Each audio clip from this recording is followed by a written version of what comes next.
하나님께서 주시는 말씀은 누가복음 10장 21절에서부터 24절까지 말씀이 되겠습니다. 누가복음 10장 21절에서부터 24절.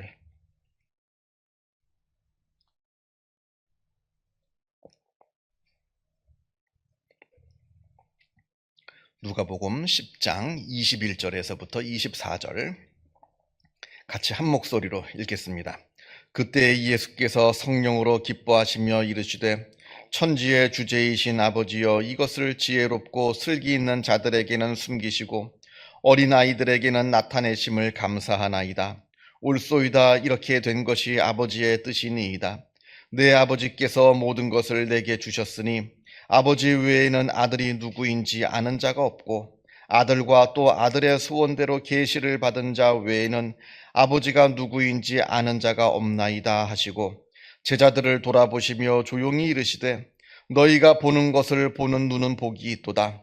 내가 너희에게 말하노니 많은 선지자와 임금이 너희가 보는 바를 보고자 하였으되 보지 못하였으며 너희가 듣는 바를 듣고자 하였으되 듣지 못하였느니라. 아멘.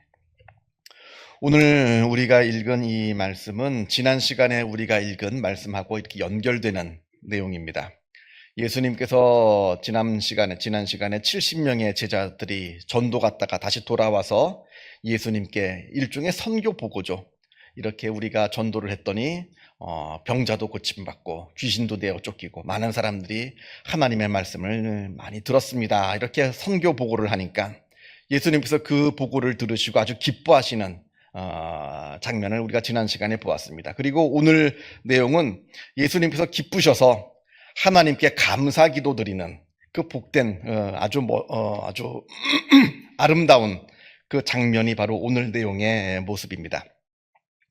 먼저 21절을 보게 되면 예수님께서 하나님께 감사 기도를 드리는데 뭐라고 기도를 드리냐면 천지의 주제이신 아버지여, 이것을 지혜롭고 슬기 있는 자들에게는 숨기시고 어린아이들에게 나타내심을 감사하나이다, 이렇게 기도합니다. 우리가 성경을 보게 되면 우리 하나님은 역전시키시는 하나님이십니다. 뒤집어 엎으시는 하나님. 성경의 큰 주제 중에 하나가 역전이에요. 지는 자가 앞선 자를, 뒤에 처진 자가 앞선 자를 뒤집어 엎고 약한 자가 강자를 이기고 역전되는, 이 역전되는 내용이 성경에는 굉장히 많습니다. 그래서 세상에는 강자, 힘 있는 사람이 승리하고 약자, 힘없는 자가 지고, 이게 세상의 법칙입니다. 그렇죠. 보통 보면 그런 일들이 많이 일어납니다. 그런데 하나님께서는 약한 자에게 지혜와 능력을 주셔서 약한 자가 강한 자를 이기게 하시는 그러한 하나님이시다 하는 것을 우리가 성경을 통해 보게 됩니다. 예를 들면 출애굽 사건이 그러합니다. 그 시대의 가장 최강대국인 애굽에게 무려 400년 동안 종살이를 했습니다. 이 이스라엘 민족, 이 히브리 민족은 400년 동안 종살이를 하면서 아무 힘이 없어요. 군사력도 없죠. 노예가 무슨 군사력이 있겠어요.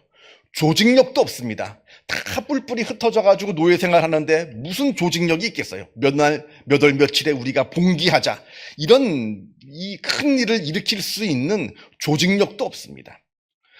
아무 힘이 없는, 아마 육체적인 힘도 별로 없었을 거예요. 제대로 먹지도 못해가지고. 그 힘없는 이스라엘 백성들을 가지고 그 당시 최강대국인 애굽을 이기게 하셨습니다. 이게 바로 하나님의 역사입니다. 기드온의 300용사도 그러하죠. 300명밖에 되지 않는 그 적은 군사력을 가지고 미디안의 수만 명의 대군을 이기게 하셨습니다. 다윗과 골리앗도 마찬가지죠. 어린아이, 그것도 갑옷도 커가지고 입지도 못하고 무기도 사용할 줄 몰라서 물맷돌 하나 들고 뛰어가는 그 다윗이 2m가 훨씬 넘는 대장군 골리앗을 쓰러뜨렸습니다. 그거 외에 성경은 수도 없이 나옵니다. 약자가 강자를 이기는, 강자가 약자한테 지는 그 이야기들이 굉장히 성경에는 많이 나옵니다. 하나님께서 이렇게 하셨다는 거예요. 하나님은 그러한 하나님입니다. 어떻게 그렇게 했느냐? 약자가 어떻게 이길 수 있느냐? 약자들이, 성경에서 나오는 그 약자라고 다 무조건 이기는 게 아닙니다. 그 약자들이 하나님을 의지했거든요. 하나님을 붙잡았거든요. 강자들은 왜 졌느냐? 강자들은 교만했거든요. 자기가 당연히 이길 줄로 알았거든요. 이게 역전시키는 하나님의 참 모습이라고 하는 거예요. 약하지만 하나님을 붙잡고 겸손히 하나님께 기도하는 자에게 하나님께서 능력을 주셔서 이기게 하시고, 아무리 능력 많은 자라 할지라도 하나님을 잊어버리고 하나님을 붙잡지 않는 자는 패배하게 만드시는, 이게 바로 성경에 나오는 수많은 이야기들의 모습입니다. 오늘 말씀도 예수님께서 그 이야기를 하고 계시는 거예요. 하나님의 나라, 우리 너무나 신비스럽습니다. 우리 눈에 쉽게 보이지가 않아요. 이 신비스러운 것을 많이 공부하고 많은 것을 배우고 많은 지식이 있는 사람이 깨달아 아는 것이 아니라, 하나님의 그 모습과 하나님의 그 나라라는 것이 이 세상에서 아무 공부도 하지 못하고 배우지 못하고 지식이 없는 자들이 오히려 잘 깨닫더라는 겁니다. 이게 예수님께서 방금 기도한 그 내용이에요. 이 당시에 최고의 지식인들이 누구냐? 예수님 당시에 최고의 지식인들이 바로 바리새인들이고 서기관들입니다. 엄청 공부를 많이 하는 사람들이에요. 엄청 똑똑한 사람들이에요. 그 사람들은 오히려 하나님의 아들이신 예수님을 배척하고, 그 당시에 배우지 못한 사람들, 세리, 창녀, 도둑놈들, 죄인들, 그리고 어부들, 세상 사람들한테 조롱받는 그 사람들이 오히려 하나님의 아들이신 예수님을 더 잘 깨달아 알더라는 겁니다. 이게 신비라는 거예요. 똑똑한 사람, 힘센 사람이 승리하는 것이 아니라 배우지 못하고 연약한 자가 승리하는 그 놀라운 영적인 신비가 있는데, 이걸 지금 예수님께서 하나님께 감사하면서 이야기를 하고 계시는 겁니다. 자, 여기서 중요한 것은 많이 배웠느냐, 많은 것을 가졌느냐, 아니면 적게 배웠느냐, 많이 가지지 못했느냐, 이 문제, 이 계급 차이가 문제가 아닙니다. 그렇다면 무조건 가난하고 연약한 사람은 무조건 다 승리합니까? 그게 아니라 겸손의 문제입니다. 겸손. 가난한 사람, 연약한 사람은 겸손할 가능성이 많다는 거예요. 다 그렇다는 게 아니라. 왜냐하면 내 힘으로 되지 않는 게 많거든요. 그럼 어떡합니까? 기도해야죠. 부유한 사람, 강한 사람은 교만할 가능성이 많다는 겁니다. 왜냐하면 내 힘으로 할 수 있는 게 많거든요. 그러니까 하나님께 기도하지 않고 하나님을 의지하지 않아도 척척척척 자기 일을 잘 행해 갑니다. 그러니까 진짜 사회 경제적으로 누가 연약하고 누가 약자고 누가 강자냐, 이걸 이야기하는 것이 아니라 누가 겸손한 자고 누가 교만한 자냐, 이걸 지금 말씀하고 계시는 겁니다. 하나님은 겸손한 자에게 능력을 주시고 교만한 자를 넘어뜨리시는 그러한 하나님이시다. 그러니까 중요한 것은 내가 하나님께 마음이 얼만큼 열려 있느냐, 얼만큼 하나님을 붙들고 있느냐, 지금 이 말씀을 지금 예수님께서 기도하시면서 우리에게 주시는 겁니다. 자, 23절 말씀으로 22절로 넘어갑니다. 22절. 아들과 아들의 소원대로 계시를 받는 자 외에는 아버지가 누구인지 아는 자가 없나이다, 이렇게 되어 있는데, 이게 계시라고 하는 표현이 나옵니다. 계시를 받은 자만이 하나님을 알게 된다, 이렇게 말씀합니다. 근데 많은 우리 이제 한국교회 교인들이 오해하고 있는 것이, 계시라고 하면 뭐 환상을 보고 뭐 미래에 있을 일들을 바라보고 뭐 무섭고 뭐 엄청나고, 이게 계시라고 알고 있는데 사실 그게 계시는 아닙니다. 성경에서 말하고는 계시라고 하는 것은 하나님을 아는 겁니다. 그게 계시예요. 근데 우리 인간은 미련해요. 알 수가 없어요. 죄인이에요. 그래서 그 하나님의 놀라운 신비, 하나님의 그 거룩하신 그 하나님의 모습을 우리는 볼 수도 없고 알 수도 없습니다. 그런데 어떻게 아느냐? 하나님께서 우리에게 하나님 자신을 보여주세요. 우리 육신의 눈으로 보여준다는 게 아니라 믿음의 눈으로 보여주십니다. 하나님의 그 음성을 들려주세요. 우리 육신의 귀로 듣는 게 아니라 마음의 귀로 듣는 겁니다. 이게 계시예요. 그래야 우리가 하나님을 아는 겁니다. 뭐 많이 공부해야 뭐 신학을 공부하고 철학을 공부하고 뭐 무슨 공부하고 그래야지 하나님을 아는 것이 아니라, 겸손한 자에게 하나님께서 하나님을 아는 지식을 부어주십니다. 이게 바로 계시라는 거예요. 그래서 우리가 오해하면 안 됩니다. 계시 받았다, 뭐 이는 다 가짜고요. 진짜 계시는 우리가 하나님을 알고 믿는 것, 이게 진짜 계시입니다. 예수님도 지금 그 이야기를 하는 거예요. 아들과 아들의 소원대로 계시를 받은 자가 있는데 그 외에는 아버지가 누구인지 아는 자가 없다는 겁니다. 그래서 하나님을 아는 지식, 이게 바로 하나님께서 우리에게 부어주시는 계시라는 겁니다. 때로는 성경을 읽으면서, 때로는 삼라만상 이 자연을 보면서, 아니면 내 주변에서, 아니면 뭐 지구촌 곳곳에서 벌어지는 일들을 통해서 하나님이 살아 역사하시는구나, 하나님은 참 좋으신 분이시구나, 하나님은 사랑이시구나, 이걸 깨닫게 되는 것, 이게 바로 계시라는 겁니다. 그래서 하나님께서 우리에게 알려주셔서 되는 것이지, 우리가 능력이 많고 지혜롭고 우리가 많은 것을 공부해야 이것을 아는 게 아니라 하나님께서 알려주시는 거라는 겁니다. 보세요. 똑같은 세상에 삽니다. 그러면서 똑같은 성경을 읽어요. 똑같은 말씀을 들어요. 똑같은 세상 가운데서 똑같이 벌어지는 일들을 다 똑같이 보고 있어요.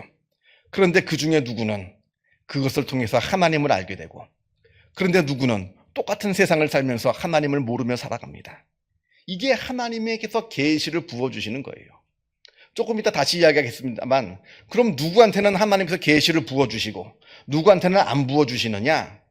하나님은 다 똑같이 부어주십니다. 문제는 뭐냐? 내가 하나님께 마음이 열려 있느냐, 이 차이예요. 밖에 막 비가 와요. 옛날에는 이제 물이 많지 않을, 이 수도가 발달되지 않았을 때는 비가 오면 이제 항아리를 밖에 이렇게 놔가지고 이제 빗물을 담았습니다. 이런 적게 쓸 요량으로. 밖에 비가 와가지고 항아리를 뒀는데, 항아리 뚜껑을 열어놓은 사람은 그 항아리에 물이 가득 차는 것이고, 항아리에 뚜껑을 닫아놓고 항아리만 밖에 놓으면 아무리 비가 쏟아져도 그 항아리 안에는 물이 한 방울도 안 들어가는 겁니다. 하나님께서는 우리 모든 사람에게 하나님을 아는 지식, 그 계시를 부어주세요. 그런데 누구는 하나님을 믿고 하나님을 압니다. 마음이 열려있는 사람이 되는 거예요. 누구는 그 많은 하나님께서 은혜를 베풀어 주셨음에도 불구하고 하나님을 알지도 믿지도 못합니다. 마음을 닫아놔서 그렇습니다. 그래서 겸손히 하나님께 내 마음을 열어놓는 것이 중요하다. 이건 좀 이따 다시 이야기를 하겠습니다. 자, 23절, 그래서 너희가 보는 것을 보는 눈은 복이 있도다, 이렇게 말합니다. 너희가 지금 보고 있는 것, 이 사람들은 제가 볼 때는 참 그런 생각이 들어요. 예수님 시대에 태어난 사람들은 얼마나 좋았을까? 예수님을 보잖아요. 예수님이 예를 들어서 19세기, 18세기, 20세기, 나중에 오셨으면 예수님 사진이라도 있을 텐데, 예수님은 2000년 전에 오셨기 때문에 사진은 물론이고 초상화도 없어요. 그러니까 예수님은 어떻게 생겼는지, 예수님의 음성은 어떤지, 예수님은 어떤 사역을 했는지 직접 본 사람은 참 복이 있겠다 생각을 하는데, 그러나 그 예수님의 모습을 직접 보았다고 다 복이 있는 건 아닙니다. 똑같은 예수님을 보고도 누구는 예수님을 믿었지만, 똑같은 예수님을 보고도 누구는 예수님을 십자가에 못 박았기 때문에 그럽니다. 그러니까 중요한 것은 진짜 내가 내 눈으로 예수님을 봤느냐 안 봤느냐가 중요한 게 아니라, 내 믿음의 눈으로 내가 예수님을 바라보면서 예수님을 내가 바르게 믿고 있느냐, 이게 더 중요하다는 거예요. 그래서 예수님께서 너희가 지금 보고 있는 눈은 복되도다라고 하시는데, 지금 예수님을 실제 모습을 보고 예수님께서 실제 기적을 일으키시고 그걸 보는 사람이 복되다는 얘기가 아니라, 믿음의 눈을 가지고 하나님을 바라보고 예수님을 믿는 우리 모두가 다 복되다, 이 말씀을 하고 계시는 겁니다. 우리가 하나님을 볼 수 있는 방법, 하나님을 만날 수 있는 방법은 하나밖에 없습니다. 그것은 바로 겸손이에요, 겸손. 아까 말씀드린 것처럼 내가 많이 가졌던 적게 가졌던, 많이 배웠던 적게 배웠던 간에, 내 형편이 어떠하든지 간에 늘 하나님을 의지하고 하나님을 붙들고 겸손히 하나님께 기도하는 사람만이 하나님을 만나는 겁니다. 하나님을 보는 거예요. 아무리 많이 배우고 아무리 많은 것을 가지고 또 아무리 신앙생활을 오래 했다 할지라도 내가 하나님을 의지하지 않고 하나님께 기도하지 않는다면, 내가 목사고 장로고 권사고 집사고 다 소용없습니다. 내가 하나님께 겸손히 기도하지 못하고 하나님을 붙들지 못한다면 우리는 하나님을 봐도 보지 못하고 하나님의 음성을 들어도 듣지 못하는 당시의 바리새인들, 서기관들, 예수님을 못 박았던 그러한 자들과 다를 바가 없어진다 하는 겁니다. 그래서 중요한 건 겸손이다.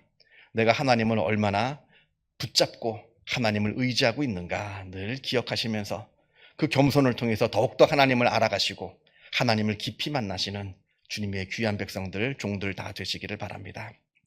기도하겠습니다. 하늘에 계신 우리 아버지, 아버지의 이름을 거룩하게 하시며 아버지의 나라가 오게 하시며 아버지의 뜻이 하늘에서와 같이 땅에서도 이루어지게 하소서. 오늘 우리에게 일용할 양식을 주시고 우리가 우리에게 잘못한 사람을 용서하여 준 것 같이 우리 죄를 용서하여 주시고 우리를 시험에 빠지지 않게 하시고 악에서 구하소서. 나라와 권능과 영광이 영원히 아버지의 것입니다. 아멘. 자유롭게 기도하시기 바랍니다.